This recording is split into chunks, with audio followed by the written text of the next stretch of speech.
பதிவிட்டிருந்தேன். அவருக்கு வந்து கல்லீரல் பிரச்சனை, ஈரோட்டில் ஒரு ஆப்ரேஷன் பண்ணிட்டு மீண்டும் கோயம்புத்தூரில் வந்து ஜெம் ஹாஸ்பிட்டலில் அட்மிட் பண்ணியிருக்கோம்.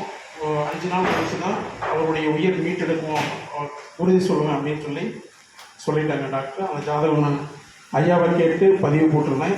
அதில் வந்து யாருமே அவருடைய உயிருக்கு ஆபத்து இல்லை, ஆனால் 2 நாள் 3 நாள் அவர் வந்து கோமா ஸ்டேஜ்லேயோ அல்லது உயிரிழப்பு நிலையிலையோ இருக்கணும் அப்படின்னு சொல்லி எல்லாருமே பதிவு கொடுத்துருந்தீங்க. அதே மாதிரி அவர் உயிர் வந்து மீண்டு வந்துட்டார், இப்போ நல்லா இருக்காரு. ஸோ அதையும் இந்த தருணத்தில் நம்ம பதிவு செய்யணும். இது வந்து நம்மளுடைய ஆய்வு மட்டும் இல்லாமல் நமக்கு பிரபஞ்சம் கொடுத்துருக்கக்கூடிய குடுப்பணியாக நம்ம எடுத்துக்கணும்.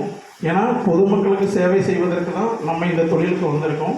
ஸோ இது நம்ம ஒரு சேவையாக முழுக்க பார்க்கணும், முழுக்க பண விஷயமாக பார்த்துடக்கூடாது. அப்படி சேவையாற்றக்கூடிய நம்மளுடைய STK ஜாதக ஆய்வுக்குழுவுக்கு மீண்டும் ஒரு வாழ்த்துக்களை தெரிவித்துக் கொள்கிறேன்.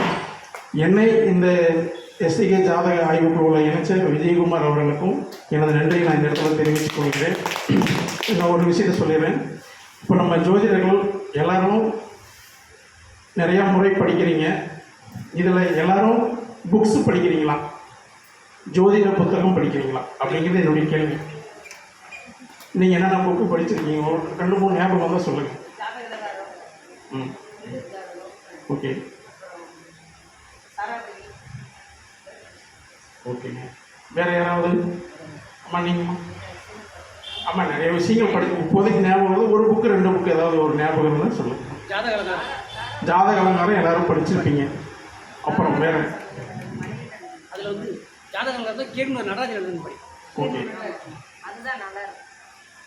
ஓகேம்மா.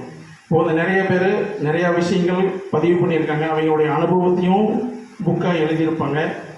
நம்ம எல்லாருமே நான் அந்த முறை படித்தேன் இந்த முறை படித்தேன் அப்படின்னு சொல்லிட்டு இருக்குமே தவிர ஏதோ ஒரு முறையை தெளிவாக படிக்கிறதில்ல அப்படிங்கிறத நான் நிறையா விஷயங்களை உணர்ந்தேன். ஏன்னா நான் வந்து உயர்நிலை வகுப்பு எடுப்பேன். அங்கே வந்து நிறையா மக்கள் வந்து ஜோதிடர்கள் வந்து என்கிட்ட வகுப்பு படிக்க வருவாங்க. நான் கேட்டால் 10 வருஷம் ஜாதகம் பார்த்தேன், 20 வருஷம் ஜாதகம் பார்த்தேன்னு சொல்லுவாங்க. ஆனால் அவங்க அந்தளவுக்கு அந்த ஜாதகத்தில் அந்த ஒரு நுணுக்கங்கள் இல்லாமல் ஜாதகம் பார்க்குறாங்க அப்படிங்கிறத நான் தெரிஞ்சுக்கிட்டேன். இப்போ நான் இங்கே சொல்ல வர விஷயம் என்ன அப்படின்னா, நீங்கள் அனைவரும் ஏதோ ஒரு முறையை தேர்ந்தெடுத்துக்கோங்க. அந்த முறை சார்ந்த புத்தகங்களை வந்து வாங்கி படிக்கணும் அப்படிங்கிறது என்னுடைய வேண்டுகோள். ஏன்னா நம்ம தெளிவாக பலன் சொன்னோம் அப்படின்னா நம்மளை தேடி வருவாங்க. அதே மாதிரி பரிகாரம் போட்டு எந்திரம் போட்டு பணம் நிறையா வாங்காதீங்க, பாவத்தை சேர்க்காதீங்க. இன்னொன்று அதே மாதிரி சிரிக்காதீங்கமே.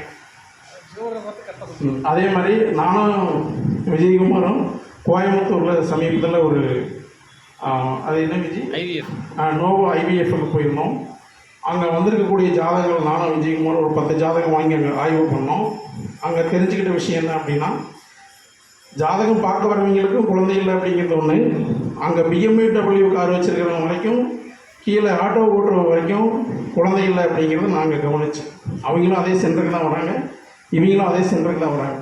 இதுக்கு என்ன காரணம்? கிரகங்கள் ஒரு சூழ்நிலையாக இருந்தாலும் நம்ம ஜோதிடர்கள் அவங்களுக்கு வழிகாட்டணும் அப்படின்னா நீங்கள் சொன்ன இத்தனை புக்கையும் தாண்டி இன்னொரு புத்தகம் படிக்கணும். என்ன அப்படின்னா காமசூத்திர புக்கை படிக்கணும். ஏன் அப்படின்னா அதில் வந்து நீங்கள் இதை சொல்கிறது வந்து கொச்சை சொற்கள் கிடையாது, சரிங்களா? அதில் கொடுத்துருக்கக்கூடிய விஷயங்கள் எல்லாமே கிரகங்கள் சார்ந்து இருக்கும். அதில் எதுவுமே வந்து உங்களுக்கு அருவருப்பாக இருக்காது, சரிங்களா? அந்த கிரகங்களை கையில் எடுத்து இந்த குழந்தை இல்லாத தம்பதிகளுக்கு பரிகாரம் கொடுத்தீங்க அப்படின்னா அந்த விஷயங்கள் சக்ஸஸ் ஆகுது அப்படிங்கிறத நான் இந்த 2 வருஷத்தில் ஒரு சில ஆய்வுகள் பண்ணி வச்சுருக்கோம். அதை நானும் விஜயும் சேர்ந்து ஒரு யூடியூப்பில் இப்போ நாங்கள் போடலாம் அப்படின்னு சொல்லிட்டு ஆய்வுகள் வெளியிடலாம்னு சொல்லி ஒரு முடிவு வச்சுருக்கோம். ஸோ வாய்ப்புள்ள நபர்கள் அந்த புத்தகம் வாங்கி நீங்கள் படிங்க. அதை வந்து கிரகத்தோடு கனெக்ட் பண்ணி படிக்கணும் அப்படிங்கிறது என்னுடைய அன்பான வேண்டுகோள். எனக்கு தெரிஞ்ச விஷயத்தை பிரபஞ்சம் மூலியமாகவும் நம்ம ஐயா மூலியமாகவும் உங்களுக்கு நான் சொல்லிட்டேன். ஏதாவது தவறு தான் மன்னிச்சிருக்கேன். நன்றி.